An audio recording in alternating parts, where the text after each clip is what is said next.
Agradezco la invitación, agradezco la presentación y un tanto el motivo de poder participar con ustedes, y además de que esta sea la primera de la serie de conferencias con las que me toca colaborar, es que el tema de la soledad se está convirtiendo en un tema prioritario a nivel de la seguridad social y de la salud pública.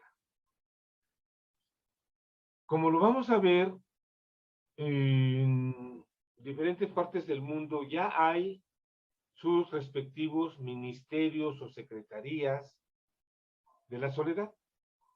Concretamente están en Reino Unido, en Japón, empieza a abrirse brecha en Alemania, en España, en Francia. Y no es gratuito el tema que se esté presentando esta situación, porque se había planteado el tema de la soledad en una condición un tanto desventajosa, al pensarla como una elección personal, como una situación particular, como un estilo de vida con rasgos de personalidad individuales, y no es así siempre. Entonces, tomando en consideración lo que venimos trabajando, me di un poco a la tarea de revisar algunos datos de lo que pasa precisamente en Costa Rica, y me encuentro con que uno de sus institutos y empresas dedicadas a la revisión de datos demográficos y económicos y demás, clasifican a la población en jóvenes, en proceso de envejecimiento y envejecidos, y para el 2020 se encontraban 31.4% en primer grupo, es decir, en la población joven, y 86.59% en el proceso de envejecimiento y envejecidos. Pero para el 2025, es decir, para dentro de prácticamente 3 años, se estima que casi el 80% estarán en proceso de envejecimiento y el 13% estarán envejecidos, y este dato fue apenas de noviembre del año pasado, o sea, no tiene mucho. Ahora, ¿por qué es importante estos datos y este imagen? Y es lo que quiero dejar constancia en términos de una invitación, de que todos ustedes, y dado el instituto en el que se está organizando esta actividad, van a tener un reto muy serio, pero en verdad serio. Porque no hay lugar en América Latina, más bien en el continente americano, no hay ningún país que se esté abordando el tema desde las políticas públicas y los equipos de gobierno. Y eso es preocupante, porque quiere decir que no estamos preparados para lo que se viene, máximo en el contexto que se va a concretar en próximos meses, 2, 3 años incluso, que se derivan de la pandemia por COVID-19 y algunas otras complicaciones que ya se han estado presentando. Localicé esta gráfica del Instituto Nacional de Estadística y Censos, en la que se señala pues cómo están hombres y mujeres para el año 2020 y para la década de los 1990, ¿no? Se puede ver cómo se ha cumplido el mismo comportamiento demográfico que se da en todos los países que están en proceso de envejecimiento. Quiere decir que Costa Rica ahorita tiene una mayoría de población que está entre los 20 y los 40 años, soportando toda la carga laboral, tributaria, en fin, que tiene que ver con darle seguridad a los menores de edad y protección y salud a los mayores de edad. Estadísticamente esto está ahí, casi siempre se ha presentado esto, y esto es lo que empiezo a preguntar y empiezo a cuestionar. Vamos a poner en contexto estos datos, porque aquí solamente se presenta la diferencia en la distribución demográfica de hombres y mujeres de 1990 y 30 años después. Dije 30 años, no ha pasado mucho tiempo. ¿Sí? Quiere decir que hace 30 años, las personas que tienen hoy 30, 34 años, antes estaban en la parte baja. Y eso ya no se ha cumplido. Entonces, aquí es donde empezamos a entrar en el tema. Porque para entender el riesgo de soledad en la vejez, hay que ver el envejecimiento en un contexto multifactorial, que es una expresión que medio mundo conoce, pero creo que no se ha explotado adecuadamente, y considerar que el envejecimiento demográfico se define como el incremento sostenido de la proporción de adultos mayores de 60 años o más dentro del conjunto de la población en general, y es producto de los cambios que se generan en la dinámica demográfica principalmente por la mortalidad y la fecundidad. Dice principalmente, porque eso es lo que corresponde al comportamiento demográfico, pero no nos está diciendo en qué contexto se da. Y los factores que subyacen en el envejecimiento demográfico de los países de la región son la baja fecundidad y el aumento de las expectativas de vida de la población que se han producido en las últimas 4 décadas. No es extrañar esta condición del trabajo. O sea, esta distribución demográfica es un reflejo de los beneficios que la población costarricense ha obtenido en cuestiones de salud, educación, seguridad social en general. Se habla de que hay una transición demográfica, como lo señala la gráfica, y es un proceso de 4 etapas, ¿no? Una etapa pretransicional, con natalidad y mortalidad elevadas, relativamente estables, crecimiento poblacional bajo. Una etapa transicional inicial, con una mortalidad que disminuye, y en tanto que la natalidad se mantiene más o menos estable, como consecuencia de la mejora en las condiciones de vida y un crecimiento poblacional elevado. Hay una etapa transicional en sí, que es la natalidad baja, en tanto que la mortalidad se estabiliza, y hay un crecimiento poblacional más bajo, y empieza el cambio. Y hay una etapa post-transicional, en la que se alcanzan bajos niveles en ambos variables, el crecimiento poblacional es bajo o nulo.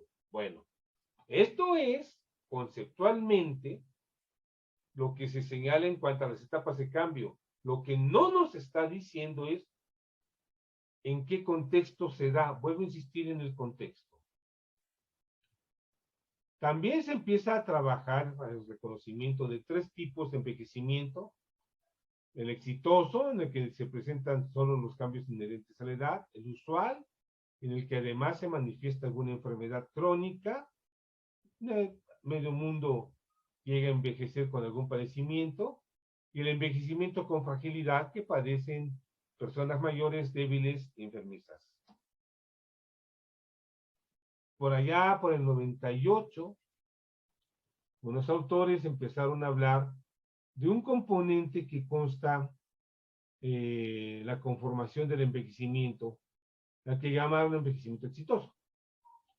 Una baja probabilidad de enfermar y de presentar discapacidad, un alto funcionamiento cognitivo físico y un alto compromiso con la vida. Suena muy bonito, pero yo digo, a ver, los autores y la fecha. Fueron así 25 años en una comunidad de autores que trabajaron con una sociedad anglosajona, con estilos de vida muy diferentes a los latinoamericanos, pero que se han tomado de referencia para todo el mundo. Y yo me pregunto si eso con lo que definen el envejecimiento exitoso Rowen y Kahn se podría mantener ante el próximo panorama demográfico que se ha visto comprometido por las consecuencias de la pandemia. Y esto es lo que me parece que hemos visto. Uno de los temas que recurrentemente me encuentro es que los puntos de referencia y de interés se toman en aislado. No se cuenta con una condición de colaboración entre especialistas para ver la misma temática, cómo le está viendo cada quien y qué puntos van coincidiendo. Y ese es el foco de la transdisciplina, de un trabajo no no multidisciplinario, sino es el foco de un trabajo colaborativo en la transdisciplina, que por cierto nos hace mucha falta. Ahora, bajo todo esto que les he enseñado, hay lo que llamo las grandes ausencias en la comprensión de los cambios durante el proceso del envejecimiento. Esto en conjunto nos da una visión incompleta del proceso de envejecer. Me voy a atrever a deducir algunas de las condiciones en las que ustedes están trabajando en el instituto donde están, porque están trabajando como una organización, una dependencia enfocada a la cuestión de los derechos humanos, interesada en la capacitación y la formación de recursos, tratando de brindar una cobertura completa, una atención integral a las personas con las que puedan estar trabajando, pero que también se pueden haber visto involucrados en una tendencia que es común a medio mundo, en la que se carece de observar que hay distintos cambios, como por ejemplo en organización familiar, y eso ya cambió el panorama. Todo esto que estamos viendo aquí en esta gráfica, ahora piénsenla por favor en términos de la modificación de la dinámica y estructura familiar. Para empezar, hoy estadísticamente ya vamos a hablar de la población conformada por familias unipersonales y monoparentales. Es decir, hoy en día los demógrafos y los estadísticos poblacionales consideran a una persona que viva sola como una familia. O a un padre o madre que vivan con un hijo, solamente entre ellos y serán una familia. Esto no se está viendo aquí, pero es lo que se está presentando. Hay cambios en la organización del entorno físico, del entorno social, hay cambios en las condiciones de salud y de seguridad social, hay un aumento de riesgo a la salud mental y aumento de riesgos en seguridad pública y delincuencia. Toda esta población que se ha visto distribuida en la pirámide poblacional se va a ver afectada por las situaciones de la delincuencia y de las grandes mafias. En México estamos empezando a tener ese problema y muy poca gente lo ha tocado. Se ve en términos criminalísticos, penales, pero no hay políticas públicas de cómo atender estas situaciones. Por ejemplo, en México sí se han dado varios casos de la presencia de sectas religiosas que manipulan a la población adulta mayor. Esto del aumento de riesgos a la salud mental. Bueno, válgame. Antonio Guterres, secretario general de la ONU, señalaba la importancia de promover y propiciar la mayor inversión de recursos de salud orientados a la salud mental. Muchas veces, en términos de la convivencia cotidiana, y yo que tengo una práctica clínica fuera del CIES, termino mi trabajo ahí y yo brindo consulta presencial, virtual a domicilio.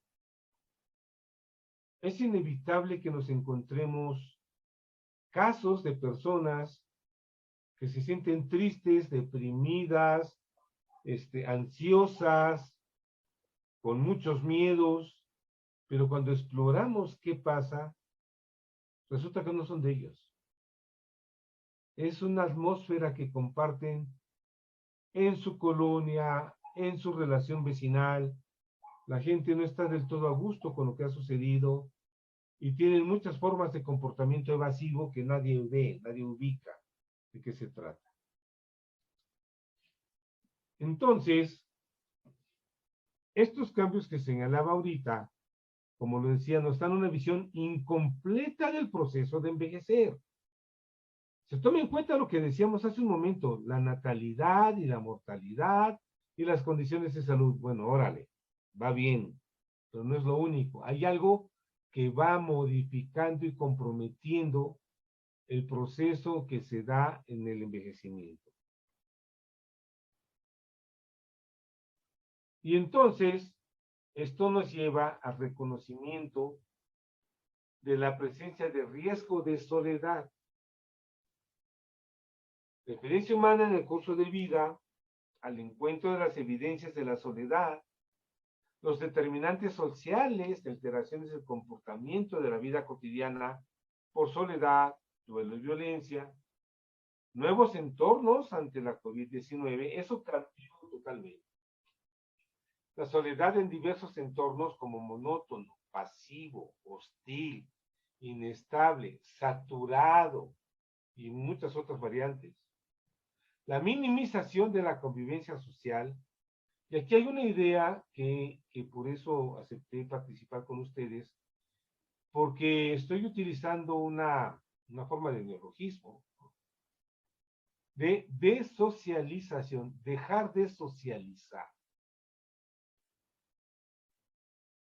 Y tiene que ver con que hay una barrera, un velo que nos envuelve permanentemente y que no estamos viendo con claridad lo que hay atrás de ese velo. Vemos la sombra, vemos movimiento, vemos algunos puntos luminosos o áreas más brillantes que otras, pero no estamos viendo lo que pasa. Y se hace cotidiano, no nos daña, no nos lastima, no nos duele más bien, no nos duele. Pero tampoco me brinda una completa seguridad. Y mi sensación de bienestar se encuentra minimizada.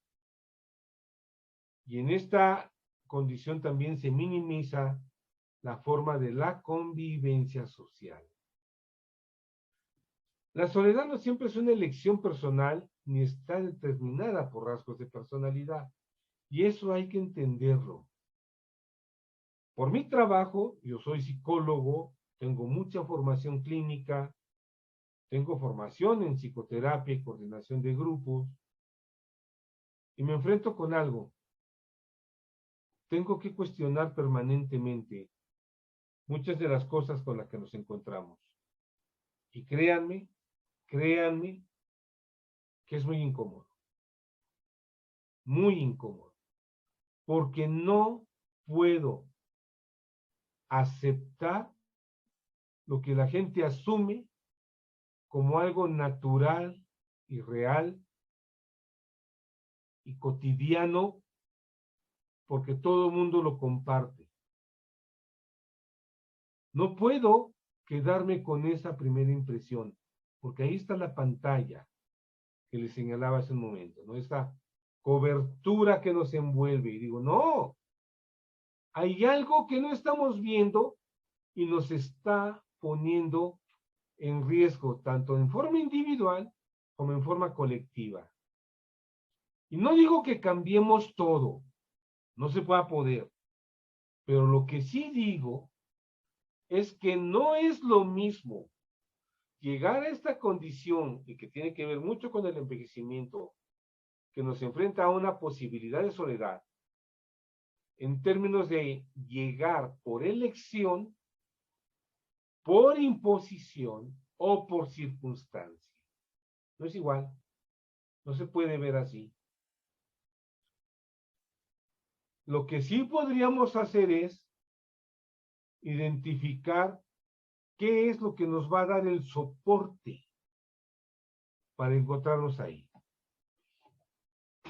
Entonces, esta presencia de la soledad se da en distintos colectivos, en los cuidadores primarios, en las parejas mayores que viven sin más familia, en el personal de salud con sobrecarga de trabajo, en comunidades con alto índice de marginalidad y aglomeraciones. Curiosamente, vive la gente amontonada, vive la gente saturada, vive la gente en mucha condición de hacinamiento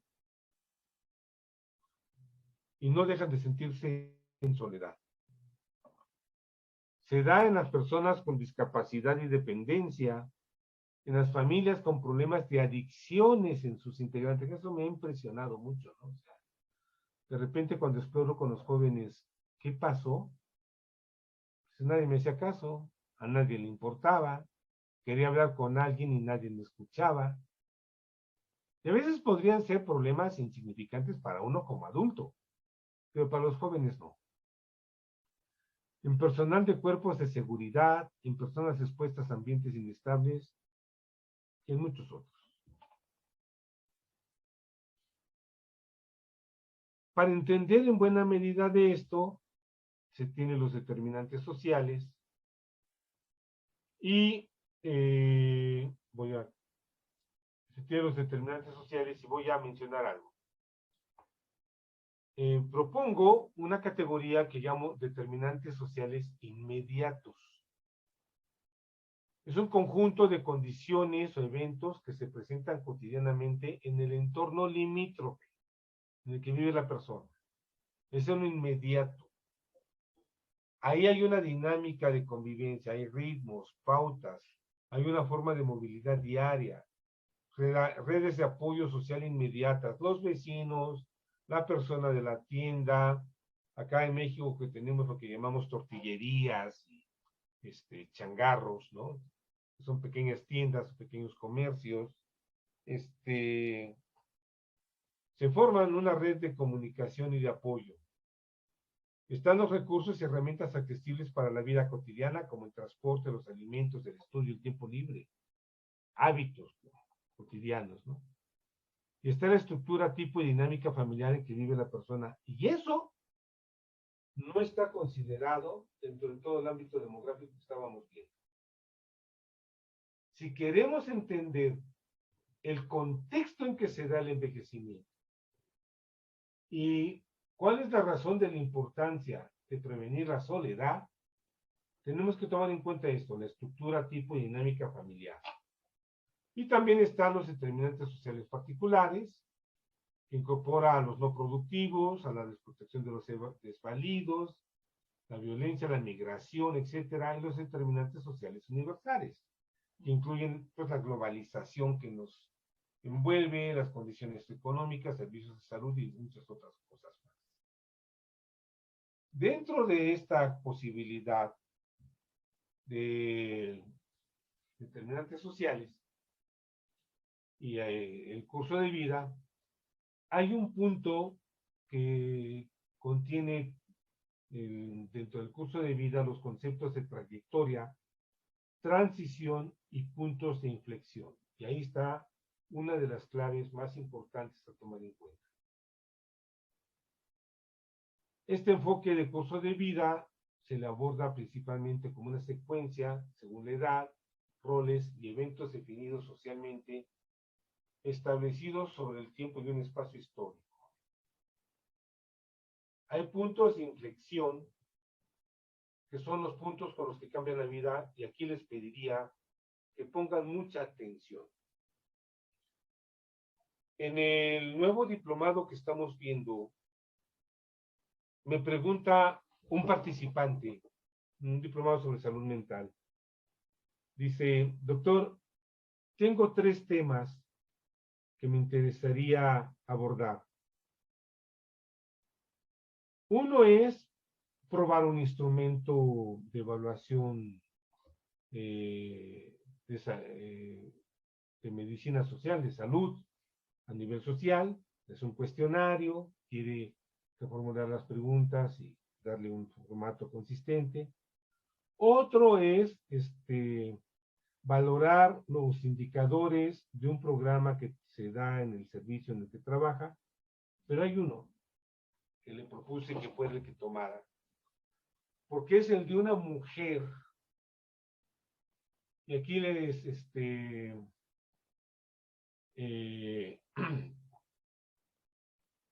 les invito a que lo piensen y déjenme ver si localizo un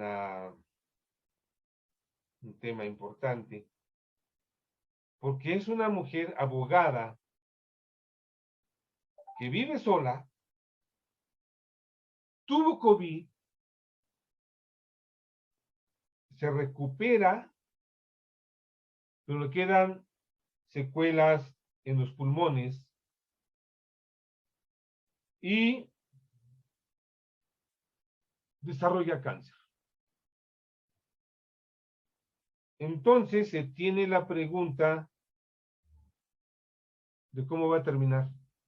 Es una persona que tiene cerca de 54, 53 años y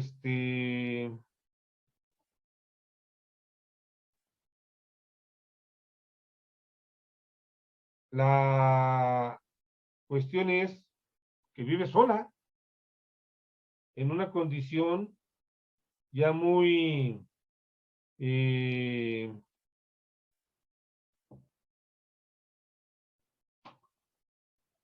deteriorada en su salud, pero carece de muchas redes sociales de apoyo, y todo el trabajo y todo el esfuerzo que le dedicó a ocupar el cargo que ocupa la privó de ver algunos riesgos a los que estaba expuesta y no lo tomó en cuenta. Y ese es un caso particular. Ahora vamos a ver cuántos llegan a ver esta situación. Hay una película que se llama Vivir la Vida, que habla de un caso parecido de una gran académica investigadora en cuestiones literarias, sola, con mucho renombre y prestigio académico, pero con una enfermedad que la lleva a una condición terminal, en condiciones totalmente retiradas de la vinculación social. A eso estamos expuestos. En América Latina carecemos de una visión que nos permita prevenir qué le va a pasar a nuestra población al respecto. Y en estos puntos de inflexión se dan acontecimientos que marcan el resto de los días que queden por vivir. Habrá eventos que lo marquen muy objetivamente y habrá eventos que marquen de manera muy subjetiva el cómo se van a percibir las condiciones, ¿no? Entonces, estas trayectorias, estas transiciones de los turning points no son posibles determinarlos prospectivamente, sino que una vez que pasaron, ya podemos empezar a ver para dónde van, qué es lo que hay. Y sobre todo implican cambios cualitativos, ¿sí? Señalaba esto que he compartido en otros momentos, Les digo, a ver, vamos a pensar aquí en los tipos de eventos significativos a lo largo del curso de vida, ¿no? Entonces, dividiendo por periodos de 5 años, en la parte superior podemos ver eventos significativos positivos, en la parte inferior, eventos significativos negativos, ¿sí? O sea, en nivel bajo, mediano o altamente significativos. En los negativos podemos tener la orfandad, la adicción a las drogas, el retiro insuficiente, los padecimientos crónicos degenerativos, una reorganización familiar, problemas económicos, discapacidad, riesgo suicida. Y en la parte positiva podemos tener la experiencia educativa, la autonomía del hogar, contar con una red social, con un retiro suficiente, con experiencias suficientes, con compañeros y el tiempo libre con lo que se puede compartir, una reorganización familiar positiva en el sentido de que se casan los hijos, los hijos forman una relación de pareja, hay nietos, nietas, etcétera, ¿no? Y podemos empezar a preguntarnos qué es la soledad, qué es estar solo y qué es el aislamiento social. Son aspectos distintos y el aislamiento social es una condición observable, pues es de la vida cotidiana en que la persona se encuentra sin convivencia social ni relación interpersonal correspondida. Eso es tangible, ¿sí? Pero en la soledad hay una condición que la persona experimenta, a pesar de que tiene contacto con la gente, se percibe como ignorada, desplazada, eh, y se vivencia en forma diferente en cada individuo. Y tenemos que preguntarnos cuándo está presente la soledad en la vida de la persona. Nosotros hicimos un estudio sobre la soledad y nos dimos cuenta de la importancia de pensarla como un proceso de llegar a la soledad, no como una condición de si estamos o no estamos solos, sino qué estoy viviendo yo que me pone en condición de soledad. Y se relaciona la soledad con la ausencia de una figura de intimidad y un sentimiento de vacío y sentido de vida. Me detengo un poquitito aquí para señalar que cuando estoy hablando de una ausencia de figura de intimidad, no lo estoy diciendo en sentido sexual, sino en el sentido de compañía y presencia personal. Ya antes del 2003, algunos autores investigaron cómo ha sido la vida de personas que habían vivido solas a lo largo de su vida en algún momento y otras que no, y entonces reconocieron que hay una diferencia entre soledad y aislamiento. En el aislamiento social se vive solo, no se tiene familiares, nunca visita a nadie, no tiene contacto con vecinos, no tiene el teléfono, no lo usa, está solo por más de 9 horas al día, el vecino más cercano se encuentra a más de 50 yardas en el camino y nunca va fuera de casa, pero en la soledad se siente solo por mucho tiempo, puede no ser visto por amigos familiares, no tiene confidentes, no es visto por la gente, busca tener amigos, busca tener quien pregunte por uno, pasa las fiestas importantes, las navidades, eh, a solas. Y puede sentirse en función de los contemporáneos, de los más jóvenes, eh, de la relación de uno mismo con los demás y de la propia generación con la que se convive. Esto nos lleva a entender que las personas mayores pueden vivir solas, pero no aisladas.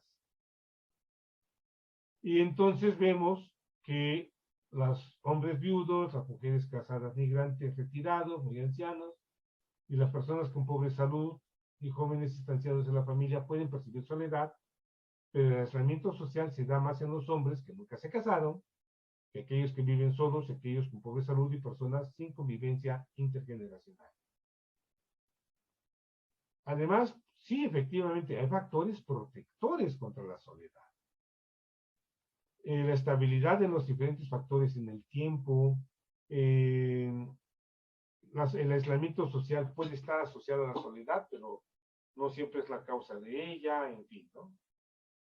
Puede haber un aislamiento voluntario, Si el aislamiento es así, entonces simplemente se habla de estar solo y no pasa nada. Entonces, hay una relación entre la soledad y el modo de convivencia. El modo de convivencia se convierte en un factor positivo respecto a los sentimientos de bienestar, que pueden incluir sentimientos de soledad, pero la ausencia de un cónyuge parece pesar más en el sentimiento de soledad en personas viudas que en aquellas que nunca se casaron. Hay una forma de comportamiento que sí tiene que ver con cuestiones psicológicas, a la que yo le llamo comportamiento perturbador. Es una forma de comportamiento no asertivo. Esta forma de comportamiento es un comportamiento impertinente. No es ofensivo, no es agresivo, no es sumiso, no es demandante, simplemente está fuera de tono. Uno está hablando del bosque, del mar, de los lagos, y la otra persona está hablando de lo que veía en la tienda, lo que le gustaba comer antes. Uno está hablando de alguna cuestión económica, política importante, y la otra persona está hablando de cómo estaba el perro en la casa, es decir, está fuera del lugar y fuera de todo. Y ese comportamiento perturbador no permite mantener una comunicación fluida y legitima el sentimiento de soledad.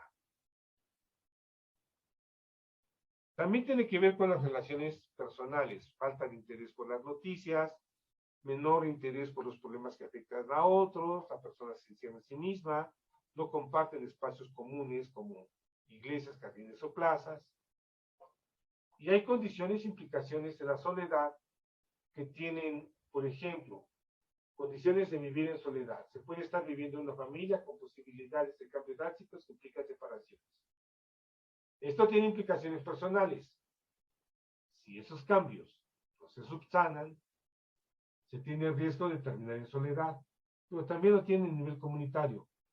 Es posible que se llegue a vivir en un entorno con personas en condiciones similares y lo más crítico, nadie se ama. Por ejemplo, esto de decidir vivir apartados. Yo no quiero causarle problemas a nadie, no me interesa ser carga para nadie. Sí, pero eso puede ser satisfactorio, pero con el tiempo dificulta la comunicación y la convivencia y el apoyo en casos de dependencia. Y a nivel sociocomunitario es difícil acceder al lugar cuando se requiere ayuda, complicando el apoyo cuando hay discapacidad, por ejemplo. En fin, hay varias posibilidades. Entonces, este comportamiento perturbador es un inductor del distanciamiento social, ¿sí? No hay correspondencia y no se entiende lo que está pasando con nosotros. Y esto me distancia de confidentes. La presencia de los confidentes lleva a una condición de intimidad, y digo, no intimidad en términos sexual, sino en términos de compañía, y se asocian a bajos niveles de soledad y mejor ajuste a la viudez, a la autoestima y a la salud física. Y como lo señalábamos, hay un entorno muy pesado y complicado que no necesariamente libera de la soledad, ¿no? Aquí lo interesante es lo que les decía, hemos hecho un estudio donde encontrábamos qué pasaba de la soledad como proceso. Lo interesante es que comparábamos familias reales e ideales y resultó que muchas veces se valoraba la cuestión de qué tan funcional era la familia en términos reales e ideales, y para nuestra sorpresa, muchas veces las personas mayores buscaban una familia ideal con rasgos disfuncionales, porque en la familia real se les cuidaba tanto que sentían que se les ahogaba, y ellos preferían una familia que les dejara más libremente hacer las cosas, y que no los cuidaran tanto. Y por supuesto que cuando se tiene cierta condición de soledad, no falta que la perturba, ¿no? Uno encuentra un lugarcito, un rinconcito donde está bien, y llega alguien y lo saca de ese lugar. Pero aquí es donde quiero, y con esto prácticamente iremos terminando, hablamos del proceso de construcción de la soledad. Ese proceso se da a lo largo del curso de vida y está marcado por los determinantes sociales que marcan las etapas de la vida. no es consciente. Es un modo de convivencia cotidiana que se asocia a experiencias personales de soledad. Yo soy solitario, por ejemplo, y he vivido solo varias veces, y yo practicaba montañismo, yo me iba a la montaña una semana solo. De repente nadie sabía dónde estaba yo metido. Pero así cada persona tiene las suyas. Este modo de convivencia cotidiana lleva una pérdida de sensibilidad social y conexión del entorno. Naturalmente me voy haciendo indiferente a lo que pasa en mi alrededor. Y se generan antecedentes de soledad en la familia que se vincula con todo, con estas experiencias personales de soledad y con esta pérdida de sensibilidad. Pero también hay un proceso de desocialización y de historia personal y comportamiento disfuncional. Que esta historia personal y comportamiento inadecuado, como les decía a ustedes, el comportamiento perturbador, va llevando a que la persona vaya dejando de convivir con los demás. Entonces, encuentra una posibilidad de retiro social en la que la persona se aparta de la mayor parte de formas de convivencia y esto lleva al aislamiento social y a la soledad, que puede ser de pesar, de rechazo, de resignación, de aceptación, de elección, y le pongo con un asterisco porque este aislamiento social, por supuesto que se vincula con la soledad y en su conjunto también tiene relación con el sufrimiento por soledad. Ahora, esa soledad positiva, que es la que es por elección, por eso está el asterisco ahí, también tiene su contraparte en la soledad negativa. Estos dos aspectos, el sufrimiento por soledad, claro que interactúa directamente con esta soledad negativa, y este sufrimiento por soledad termina por concretarse en una forma de abandono social o en una condición de desolación. Y en ambos casos estamos en una presencia de vulnerabilidad y riesgo social. Y entonces se derivan condiciones de vida que terminan en pobreza, en salud deficiente, en riesgo de dependencia, en adicciones, en muerte prematura y no nos sorprenda en suicidio. Ahora, esta historia personal y comportamiento disfuncional, por supuesto que tiene que ver con la relación con la salud, con la soledad negativa y que todos estos cambios atraviesan todas las etapas de la vida. ¿Sí? Entonces, perdón, aquí, tiene que ver en buena medida, aquí faltaba esta flechita, porque cuando estamos viendo estas opciones, no podemos dejar de pensar que este modo de convivencia cotidiana, por un lado, es mediada por la pérdida de sensibilidad social y conexión del entorno en el proceso de socialización y además llega directamente al proceso de socialización. Ahora, lo pongo aquí en amarillo porque este modo de convivencia cotidiana no lo pensamos, no lo reconocemos, lo ignoramos. Entonces, tenemos que cuidar que la soledad sea abordada con realismo, compromiso e iniciativa, con actividades personales que puedan hacerse con otros, pero no siempre son resultados para nosotros. Hay que evitar un proceso de vivir asumiendo que las cosas son así. Este proceso de socialización, no, así se da, así se tiene. Hay determinantes sociales que nos comprometen en eso. Y tendríamos que pensar en que no basta considerar la soledad como un problema, que hay que aprender de la gente que sabe vivir sola, que la soledad no implica psicopatología, aun cuando pueda ser de riesgo. Concluyendo, diría que la soledad y la calidad de vida mantienen una relación bidireccional, no de causa-efecto. La conducta perturbadora puede ser empleada como indicador que permite anticipar y no predecir el aislamiento social. Identificar la tipología familiar ayuda a comprender cómo se genera esa soledad y desarrollar estrategias y programas de intervención. A trabajar con el tema de soledad no requiere ser abordado directamente en sí como la soledad, y es necesario diferenciar entre soledad, aislamiento social y desolación, dada su naturaleza conceptual. Lo más importante es el dato de que no está en que si se vive o no solo, sino en las causas que nos llevan a vivir así, que estas causas están ligadas a procesos de adaptación de las personas, y la soledad puede ser un factor predictor del nivel de adaptación del sujeto a diferentes instancias como el paso del tiempo, las pérdidas personales, el cambio de modificaciones de lugares, empleos y demás. Tiene que ver con este esquema.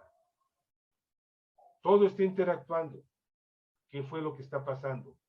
Todo esto se da en un contexto. Y bueno, para entender el riesgo de soledad hay que evitar idealizar las condiciones de vida, pues eso evita reconocer las implicaciones del estilo de vida personal. Muchas gracias.